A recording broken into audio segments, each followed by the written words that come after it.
Hey y'all, it's Tori, one half of the Reality TV Couple, where we come to you with our favorite moments, recaps from our favorite reality shows, from the classy to the trashy. So y'all know I'm covering Love After Lockup.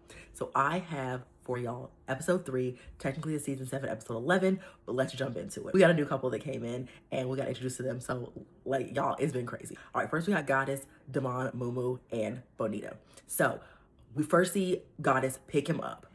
Mama comes in on a white horse. Not really sure why that's happening, but she came in on that white horse. Wow. Had to get permits and everything to bring that horse to the sea. But we hear Devon say that he wishes that he could be in a poly relationship. That's what I've been saying this whole time. Just be poly. So I don't think it's gonna work for these ladies, but it would be the best situation for them because he wants everybody. And he probably wants to add some more people to the fold like Yahweh. But we see that's what he wants, but he's still planning this awful plan I might add, of coming in on Monday and Tuesday if you're from Baltimore, and he is having these ladies pick him up. Luckily, it looks like he did not get his hair braided, so Bonita can pick him up with the same dusty, crusty hair. It looks like he puts on that same outfit, which is crazy work. I don't think this is gonna last. This PO sort of plan is absolutely awful. You're gonna say you're with your PO, and then you're gonna say with the other one, "Oh, my PO called. Oh, my PO." It's only gonna last for so long. They're like, "Why are you with your PO at midnight? Why are you with your PO at 2 a.m.?" So this is not gonna last for a long time. But we're gonna see how long they can do it. Obviously, it's gonna come to a conversation on this show, and I can't wait. Next, we have Kirsten and Brady. She finally is on the road talking about she has anxiety. Baby, I had anxiety because you are driving through the middle of the night across the country for like 24 hours. Had major anxiety watching her do this, but finally she got this man. I did peep the Kirsten tattoo on the necky poo. I was like, ooh, we got tats already? Ah, no. But the main thing I saw from this little episode, outside of her saying that he smelled like coffee, disgusting. But the main thing I saw, I kind of felt for him because obviously, a lot of these people who are inmates have struggled with addiction, have struggled with issues. And when he mentioned his addiction with meth and his struggles, and how when everything is good and Kirsten's giving him like this new lease on life and things are going to be so great and he's not going to need to use, it's like I kind of like flinched a little bit because I'm like, listen, yeah, she is giving you some hope and some love, but everything's not always gonna be great, dog. And when it's not, I just hope you don't go back to that same lifestyle because you're definitely susceptible for this. And with this girl, with Kirsten, she's putting a lot of pressure on him. So I just hope that he doesn't revert back to old ways. Next, we have Michael and Kaylee. Now, we know this is the one where Kaylee has been using his credit card, and now we find out loans to pay for her whole life, I guess. I guess she was giving it to him, keeping it for herself, paying for other stuff. I don't know what this girl was doing, but he has multiple credit cards. They go to a meat market. His card is declined for like $179 and some change. And we realize that like he has no more money. His stuff is maxed out. And she has to kind of come clean. He tells us off camera that he got about $14K saved up because he was doing some stock market stuff, which I don't know what that is, in the pen. But he not letting her know nothing about it. But the thing that struck me that I did not like is she told Michael, stop fighting when we get in the house. Cool, you're not in front, you don't want to fight in front of the kids, I get it. But then she proceeds to go in and talk to her like 15-year-old daughter about all the tea and what was happening and how they was mad at each other and how she had to find these documents for him. So my thing is just like, if you're gonna not fight, you can't bring the kids into y'all's drama. But I just don't really know a lot about Kaylee's moral compass with everything, with these fraud that she's committing on him. But we're gonna see what happens with this couple. We got Rich and Felicia. So their story is getting a little bit more rich.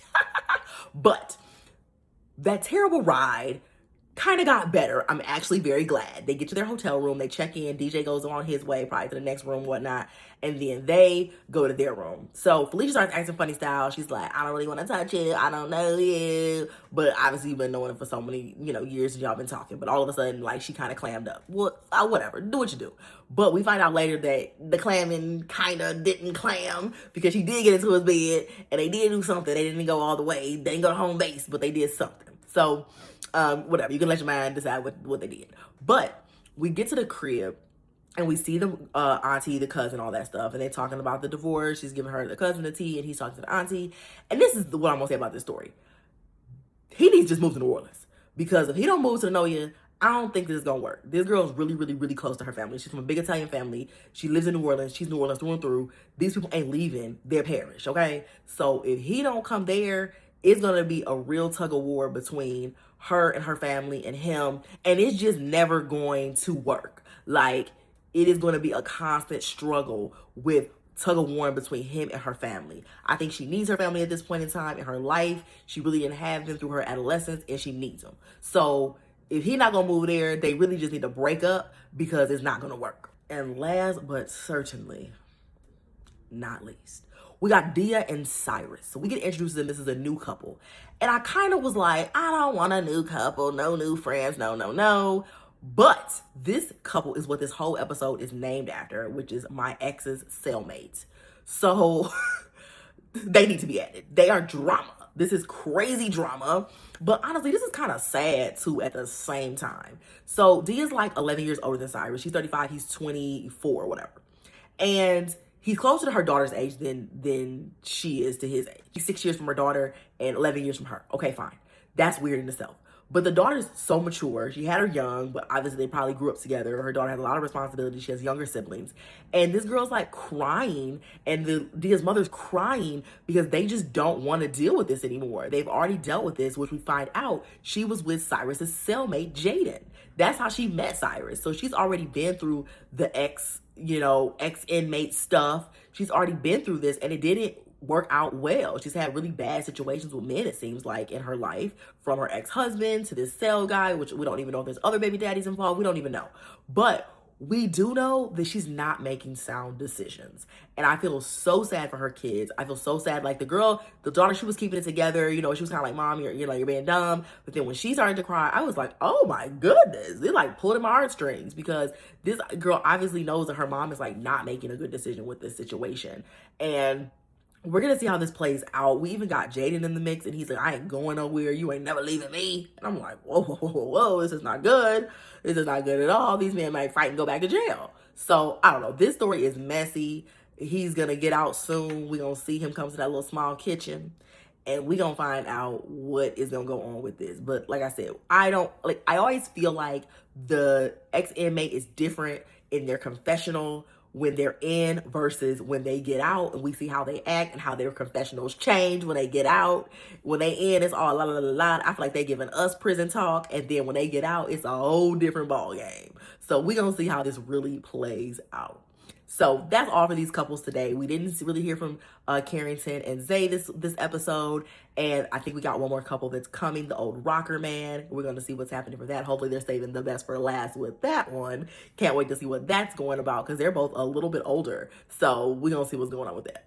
And I mean, I just can't wait for the season to unfold. I can't wait till all of the ex-inmates are out so we can see them living their life.